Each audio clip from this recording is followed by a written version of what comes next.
This is one of my favorite people. I'm like looking at my microphone.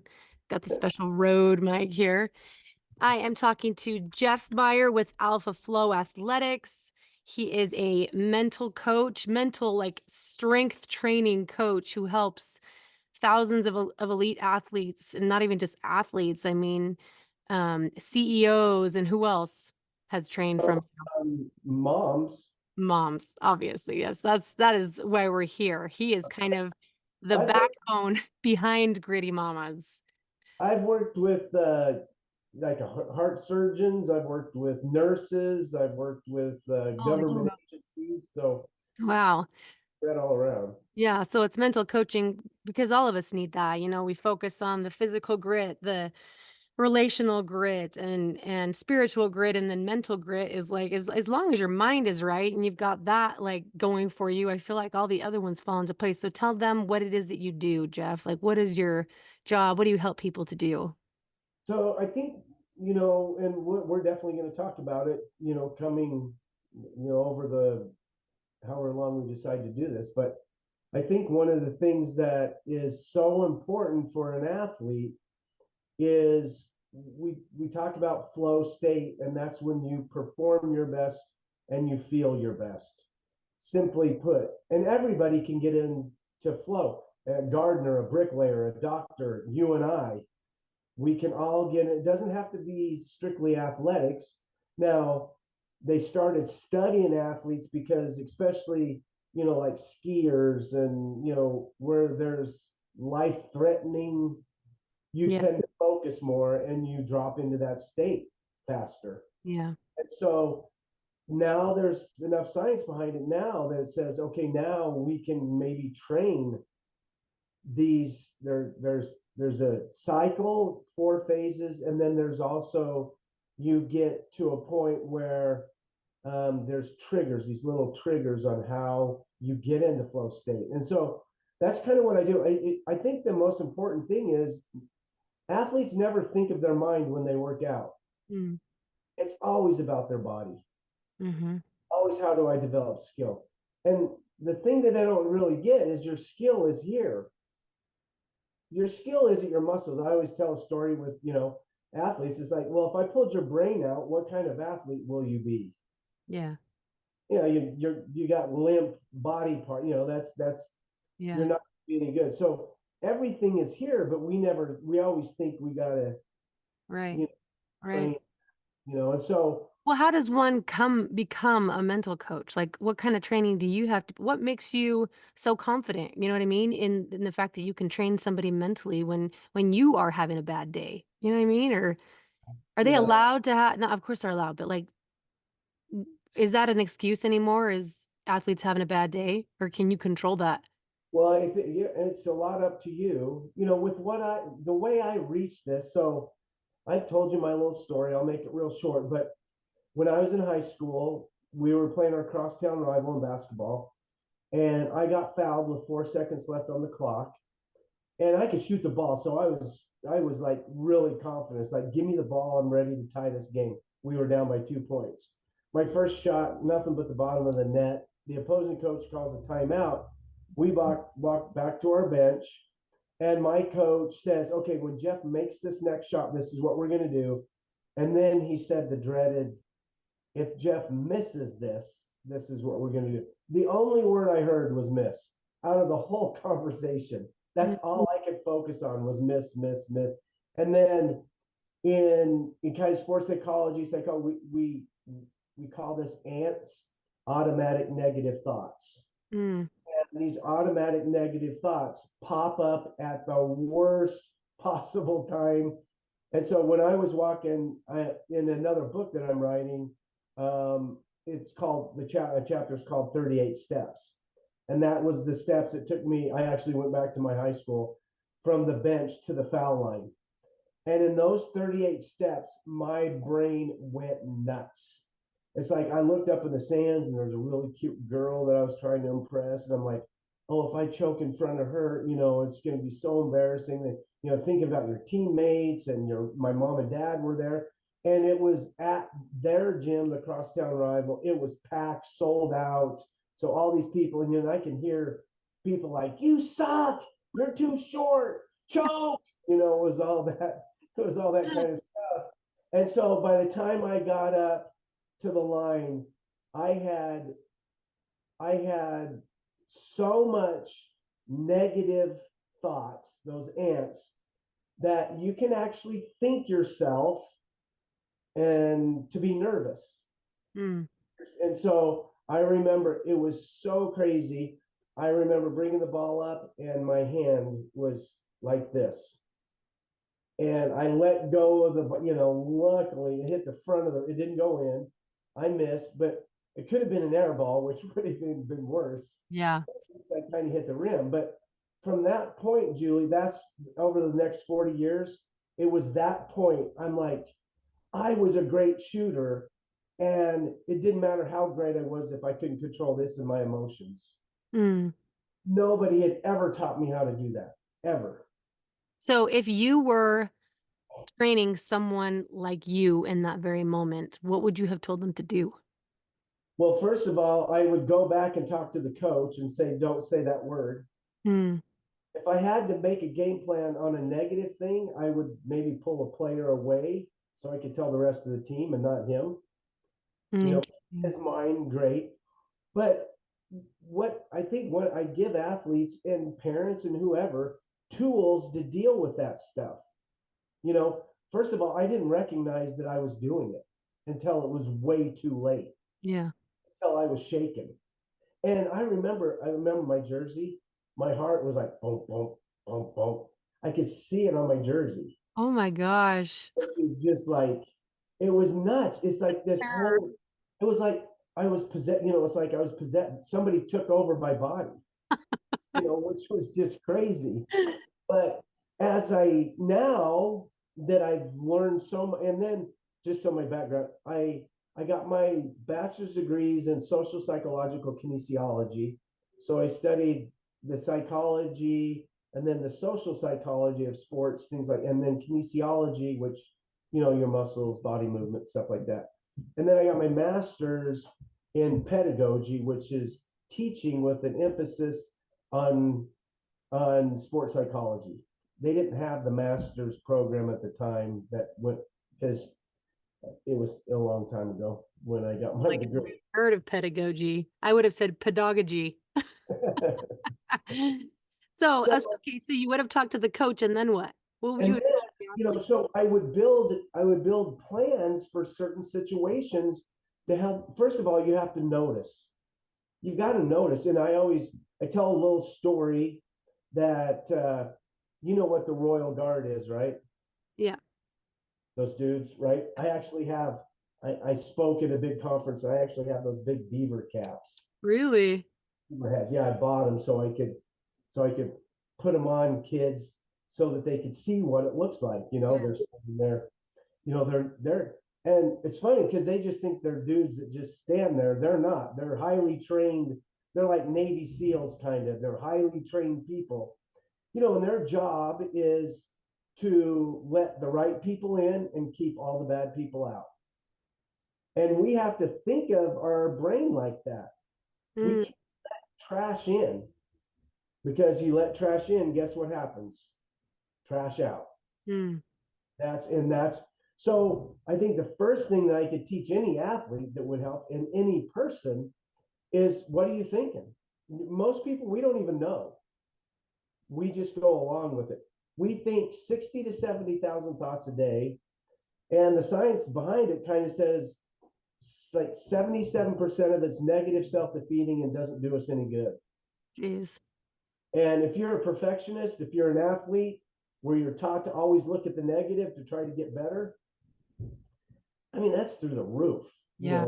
and so I remember my dad telling me he was a coach, and my dad told me when he goes, Jeff, he goes, if you knew the power of your thoughts, you would never think a negative thought again. Jeez. So being aware of what we think. So I'll have athletes do a thought audit. And like when they're in class, if they walk through a door, that's a trigger for them. It's like, okay, what am I thinking? You have to first learn what you're thinking. You can't just, at most, we just go down that rabbit hole. Yeah, because we don't even know we're doing it. How do you when if you're taking these 38 steps and you have 2 minutes to be able to find flow as fast as possible, how do you tune out all the garbage coming in?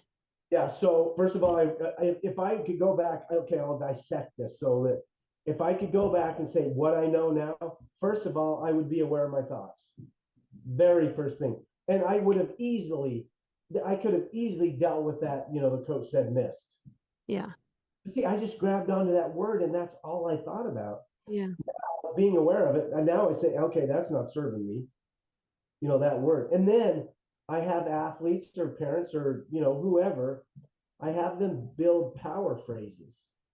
So I told you that lady, her name's Sandy, that I'm working with. She's a two-time she's the champion of American Ninja Warrior. Jeez.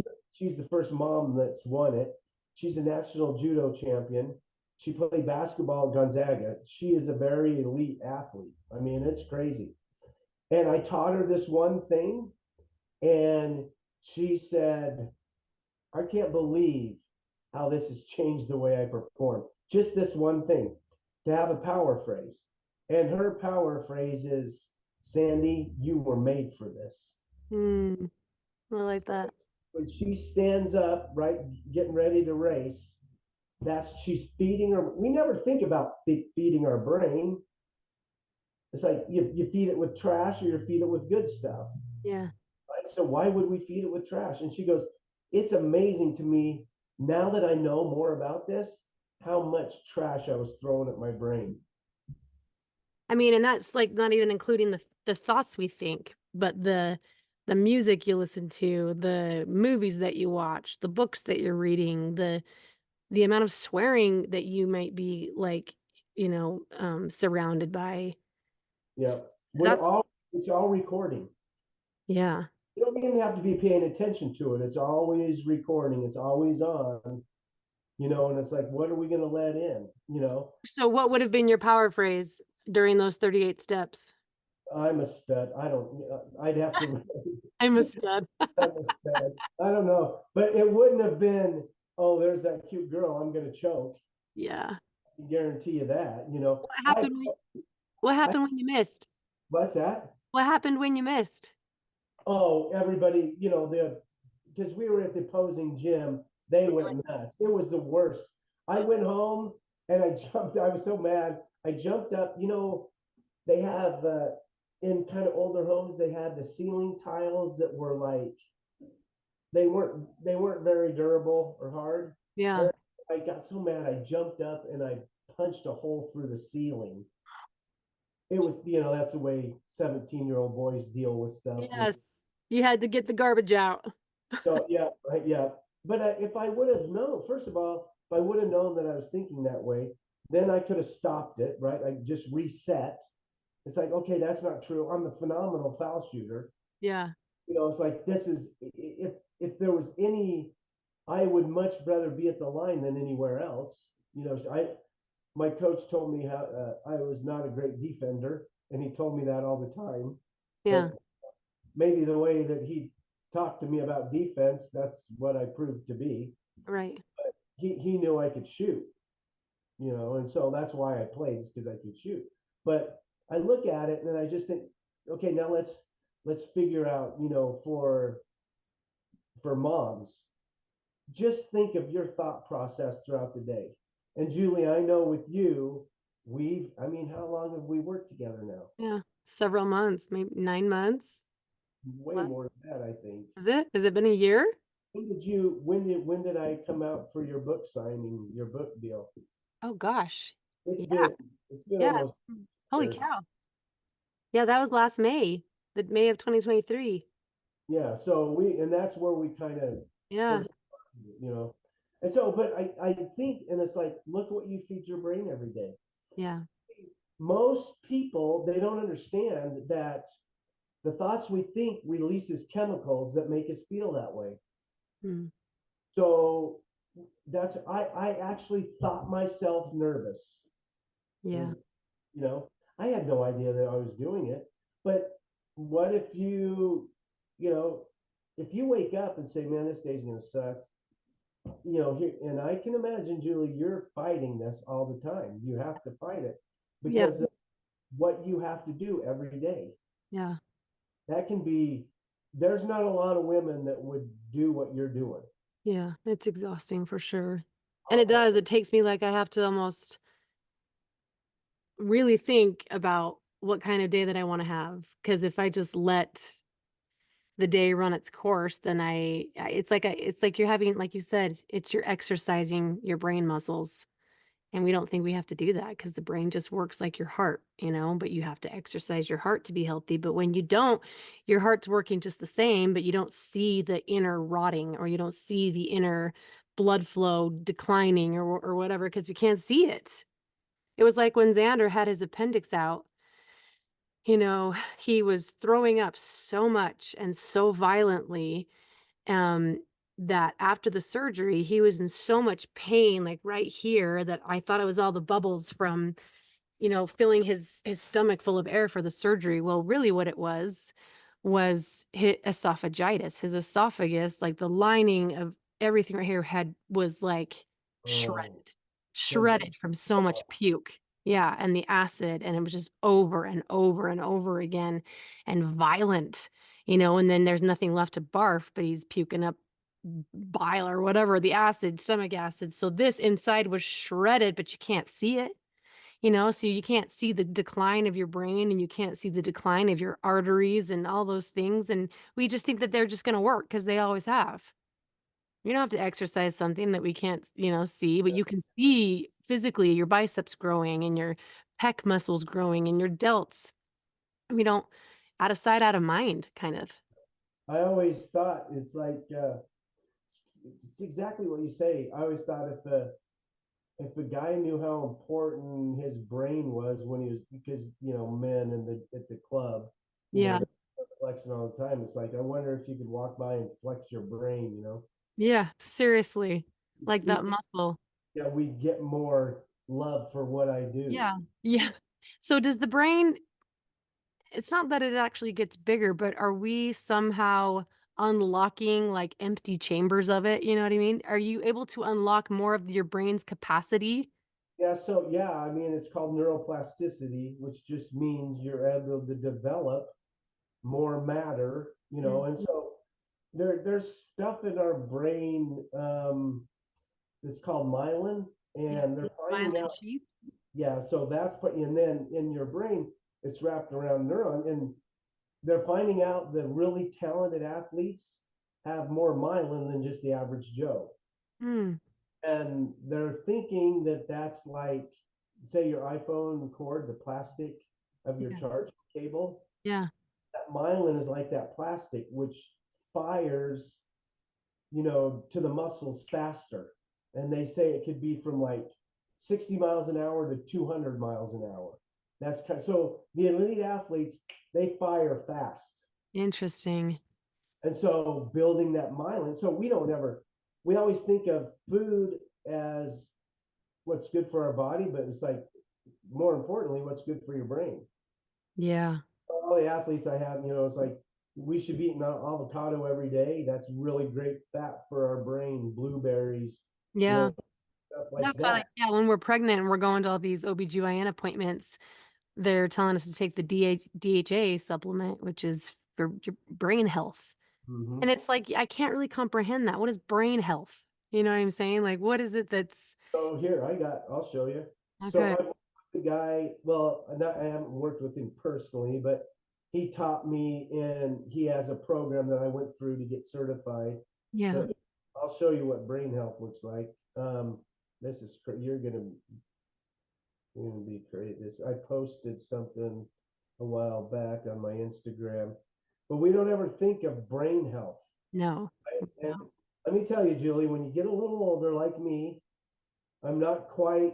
I still, I don't have a foot on a banana peel and one in the casket, but I'm getting to where it's a little, I have way more less days than I've already lived.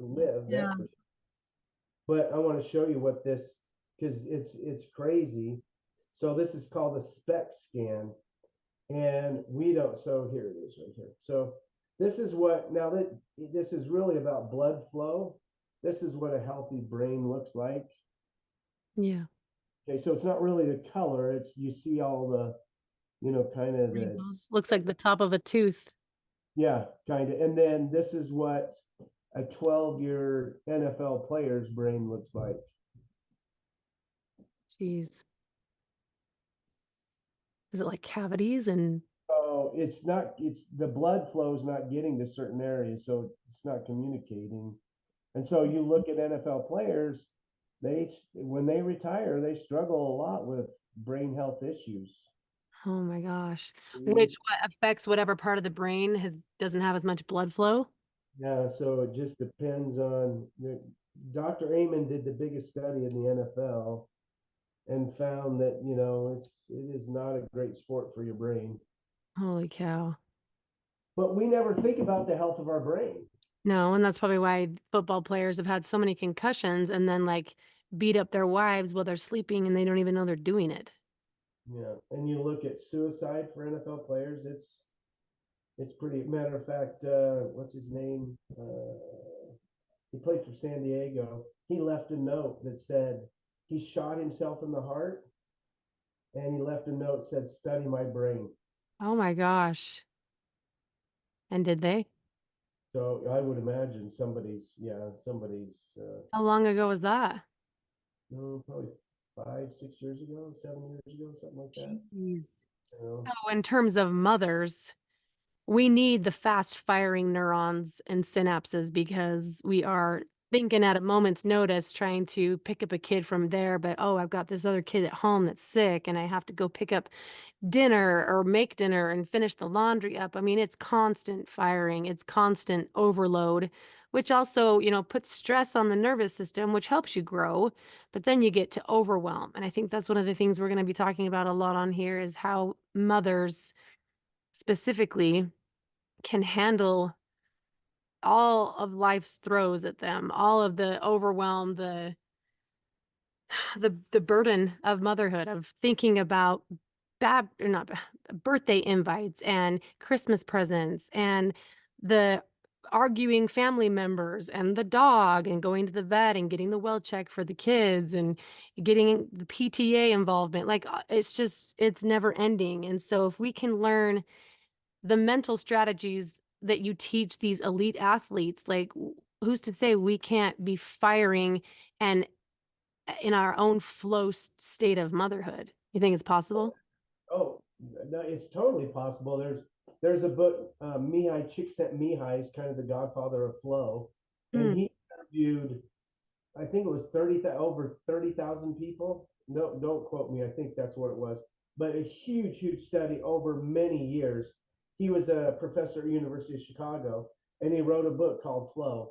And he said anybody can get into flow. It doesn't matter. It's like if you're a bricklayer, if you're a doctor, if you're a mom, if you're an athlete, if you're a scientist, with what my wife does, it's like she goes, man, that day went by just like that.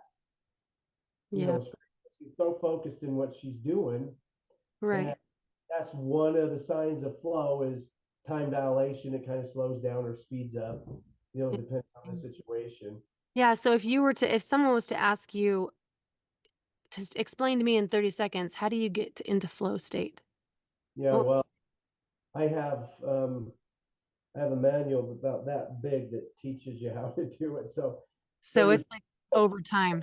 one of the things that's really important is I think we have to develop a different relationship with struggle because the first so flow goes in its phases. It's not an on and off switch. Yeah. Okay. So the first phase is struggle. And what it's really doing to your brain is it's narrowing its focus. When you're struggling, you're focusing on something, you know, and that's where we're going to talk about a little bit. With my book, I did such deep dives into phone use, Mm, and man, it's not good. yeah. From 10 years, I this book actually, this book right here is a phenomenal book. Anxious Gen. Like that's me right on the front cover. And then this is a pretty good book too, but I'm just If you're just listening, it was The Anxious Generation and what's the other one? Victory Begins. Victory Begins in the Mind. Oh, is this by you? that's my book. So yeah, that was me. Oh my Uh, gosh. And that's available on Amazon? yeah, but the anxious generation, it's fun. It's I never thought of it. It's from 2010. He actually puts kids into two groups, and he calls them the play-based childhood. And then 2010 hits, and he calls it the phone-based childhood. And I love the way he tells the story. He goes, it's as if we had somebody come to us and say, hey, we want to take your kid to Mars and we want him to be there for years, Yeah. and he equates that to cell phone use. It's like we would never let our kids go to Mars with no information, no nothing, but we let them take over their phone and we have no idea what it's going to be, what they're going to be like in 10 years from now. Right. I know. It's You know, scary. And they know how to handle the phone so much better. I mean, Adana was on her phone or she was on her Chromebook at school, and these kids are so smart that they can get past the filters and the blockages and the pop-ups and all the things, the windows that are blocked. And she was seeing, you know, porn on YouTube, like unedited, uncensored. um she had more access at school than she does at home. I'm like, oh my gosh, like this is and just then they'll get, and that's the thing. It's like, how are we? I think the most important thing, and I really, I really want to work through this to help people because a neuroscientist said that if a sixth grader uses his phone right now the same way he's using it right now, by the time he's 35, he will have spent 9 years of his life on the phone. decade. Ugh, it's gross. And as you think of phone use, you're like 20 minutes here, 30 minutes, 10 Yeah, minutes. and add it all up. I had never thought that's almost a decade of your life like this. Yeah, yeah, And I'm like, I'm trying to teach kids, college kids, if you can have power over your phone, you're going to crush the competition. yeah, They're all addicted to their phone. of course. I mean, I guess we could safely say that the F in flow is focus, right? So Yeah. Yeah. we could So, come up with some kind of acronym for flow. So focus on what it is you want and what it is you want to accomplish, as opposed to sitting and wasting time on your phone. yeah. And, with that, we're just building distraction machines. Yeah. There's when I went to this one conference, it was a bunch of neuroscientists and they were talking about phone use and all that stuff. And they say, we're just building distraction machines. It's like these kids, they can't sit still and read for 30 minutes without being distracted, without thinking about their phone. We have this thing called attention fragmentation, and you'll put your phone away and try to focus on something, but you're still thinking about your phone a little bit. It's still there, Yeah. And they said that a medium to high phone user could touch their phone up to 600 times in one day. I believe it. How are you ever going to get anything done Seriously. touching, Yeah, I you have to have the power over your own mind and your own thoughts to be able to say, okay, I have been on this enough. It's time. Mothers do that well. Get off the iPads and get outside. And then we at night wind down and start scrolling, you know. So we all do it and we're all guilty. yeah, it's like, I think the thing that we can teach people is like, do you have a plan? And do you have a time limit? I have this little time. Now I use this when I'm trying to get stuff done, but it's a little timer, and I'll say, okay, this task should take me 10 minutes.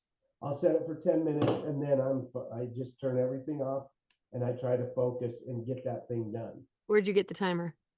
I Amazon. All right, I'm gonna get a timer just like that and link it so we can all have a timer. So Yeah, so we need to figure out how to make one that says Gritty Mamas on it. seriously, or just but we can put a sticker on there, some translucent sticker. But before we end this, so I want to focus. So you're talking about we have to be comfortable in the struggle. Is that what you said? Yeah, yeah. And you just said something that triggered a really a thought. It's like, okay, if we're being tossed to and fro, right? If that's because that's the way it is out there. Yeah, Like if we're so focused on our phone and other things, do we really own our mind, or yeah, does somebody else own it? yeah, The attention out there. I mean, they're trying to claw at your brain to get your attention, to yeah. keep I mean, things that are important to you. yeah. I mean, that's the whole point of YouTube and Instagram and all of social media. And I love those social media platforms. It's how I make any kind of money whatsoever. But the whole point is to get someone on YouTube and to keep them there and to Mhm. keep them staying longer and watching longer. And to like, I used to get on Instagram and as soon as I would I'd scroll and as soon as I came to a post I had already seen, I'm like, okay, I'm caught up. There was this feeling of I've caught up. And now they don't even do that anymore. They don't look at like they just keep feeding you new stuff. And I'm like, oh my gosh, like where's my deadline? Because I needed that for my personality to be like, okay, I'm caught up. Everything's like checked off, which is so stupid. But now they don't even do that. And you just get more and more hooked until you like are in this subconscious where like last night I was watching ASMR and these Asian women eating octopus. I'm like, what am I doing? And then you watch another guy who is in the forest for a month and he builds a cave and digs and puts rocks and gets the clay and makes that into paint. And I'm watching him survive in a cave. I'm like, this is the biggest waste of time, but you get sucked in and it's all distraction. Here's something even worse. We're actually watching people watch somebody do something. It's like my kids watch people I watch did other that. kids play. I was just so I try to always. It's like, okay, I'll try to post something for my social media, and then I'll give myself 10 minutes, Yeah. and I'll set my timer, because if I don't, 25 minutes is down the tube, Yes.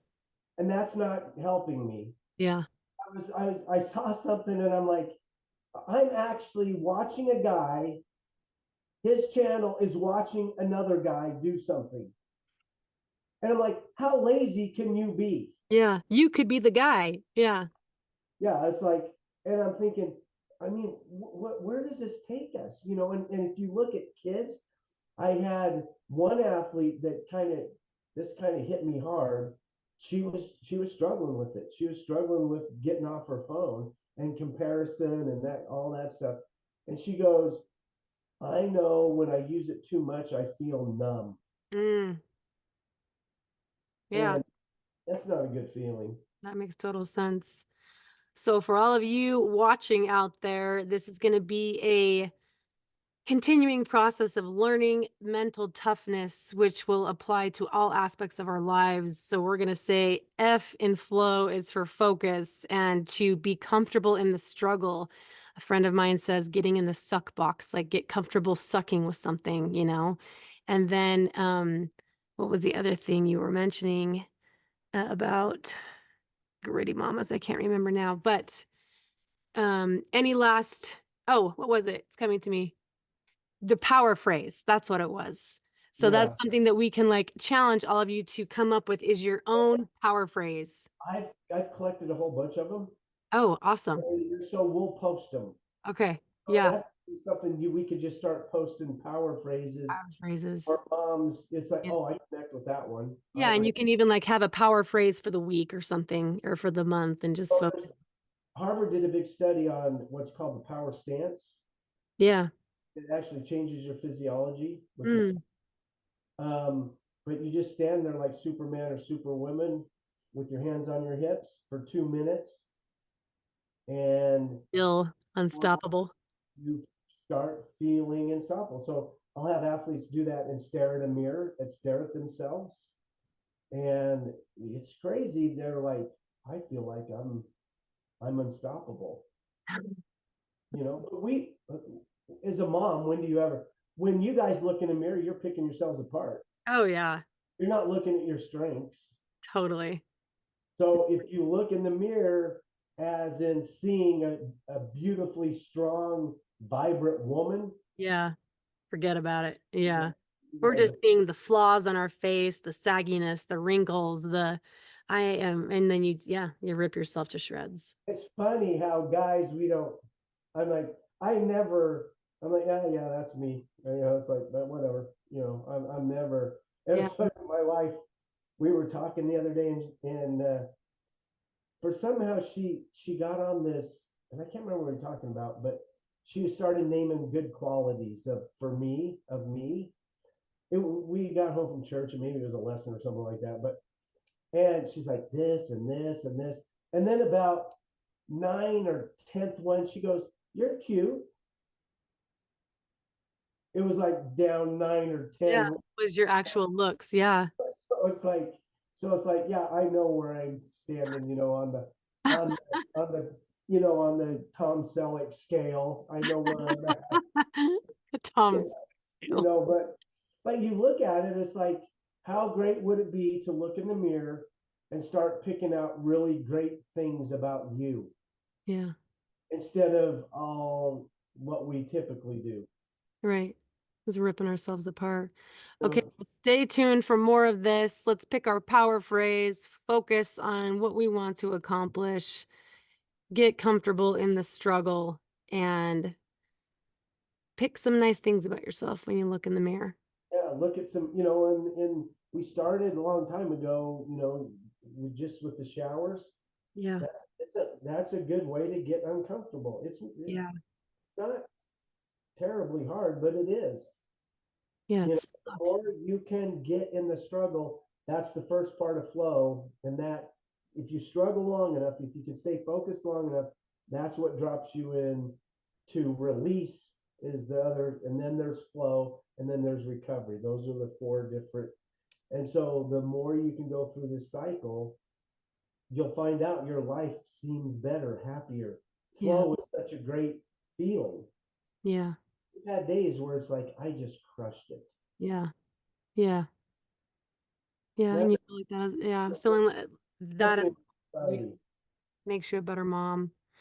Okay, well, this is gonna go up. I'm gonna put your information at the bottom of this podcast in the review description section. We'll get the timer up on Amazon linked. Okay. Stay tuned for our next flow session. And I'm excited because it's awesome. And I just see I've had over 2,000 athletes, and I just know when you start training like this, your life gets better. Yeah, Period. And most people don't ever think of it that way. yeah, that's for dang sure. Okay, thanks, Jeff, and we will be back. And I hope to have this place painted and pictures Yeah. of Maybe I'll have a professional studio someday. It won't be my closet. You my. just, Yeah, you will. You will. we'll see. So it's like that's remember what we were talking before you started recording. It's like that's what grit looks like right there, That's girl. right. Starting from the bottom. Starting in a closet. That's right. Even now, my battery's on low on my computer and my Zoom session's about to end. So we will end this and be back with the next episode. Make it a great day. Okay. See ya. See ya.